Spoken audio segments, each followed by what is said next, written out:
घुटनों में दर्द का एक प्रमुख कारण ऑस्टियोआर्थराइटिस है।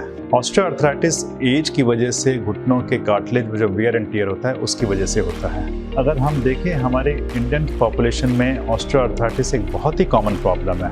घुटनों में दर्द होना, घुटनों में टेढ़ापन आ जाना, चलने फिरने में दिक्कत होना, बैठने उठने में दिक्कत होना, ये सारे लक्षण ऑस्टियोआर्थराइटिस के होते हैं। ये प्रॉब्लम ज़्यादातर 60 के बाद की एज में मिलती है, लेकिन आजकल कई यंग लोगों में भी ये प्रॉब्लम हमें देखने को मिल रही है। इसका जो मुख्य इलाज अगर हम देखें तो ये एक्सरसाइजेस और मेडिसिन से होता है। इनफैक्ट 90% लोग ऑस्टियोआर्थराइटिस से जो पीड़ित होते हैं उन्हें हम या तो एक्सरसाइजेस या दवाइयों या फिजियोथेरेपी से मैनेज कर सकते हैं। खाली 10% ही केसेस तो होते हैं जो बहुत ज़्यादा जिसमें ऑस्टियोआर्थराइटिस हो गई होती है या जिसको हम सीवियर ऑस्टियोआर्थराइटिस बोलेंगे, उन केसेस में हमें सर्जरी करने की ज़रूरत पड़ती है।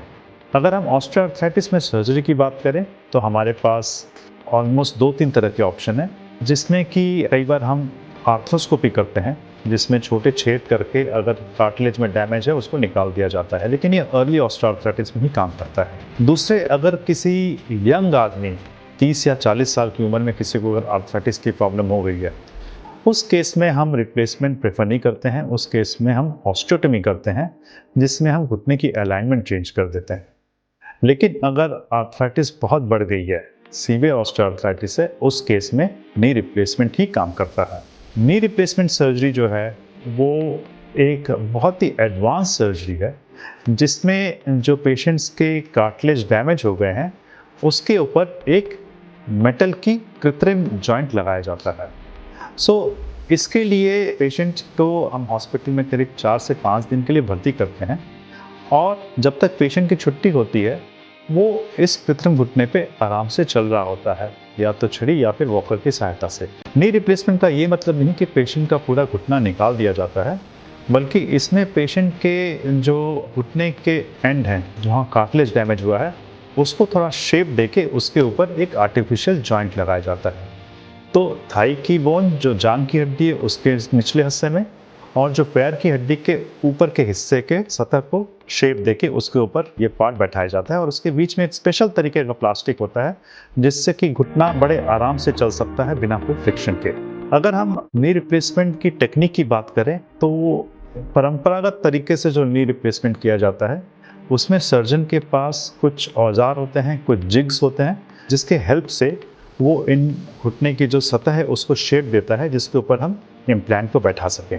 इसमें कई बार एरर होने के चांसेस होते हैं, क्योंकि हम सिर्फ पेशेंट का जो एक्सरे है उसी को देख के काम कर रहे होते हैं। दूसरे, ये जो जिग्स होते हैं ये फिक्स जिग्स हैं, ये नहीं कि हर पेशेंट के नी के हिसाब से अलग अलग जिग्स हैं।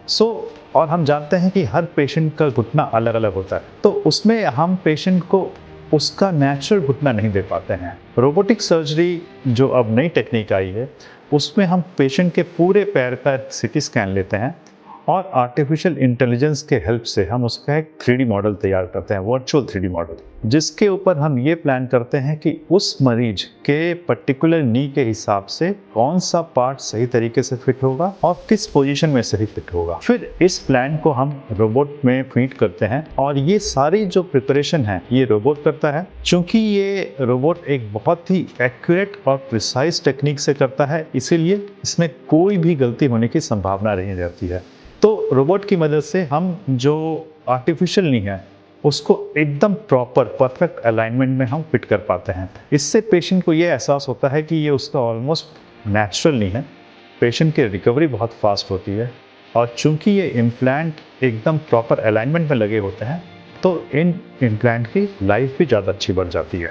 रोबोटिक सर्जरी जो होती है उसमें सर्जन जो है अपना सारा एक्सपीरियंस, अपनी सारी नॉलेज और जो रोबोट की एक्यूरेसी है, इन दोनों का इस्तेमाल करता है, जिससे कि मरीज को बेनिफिट हो सके।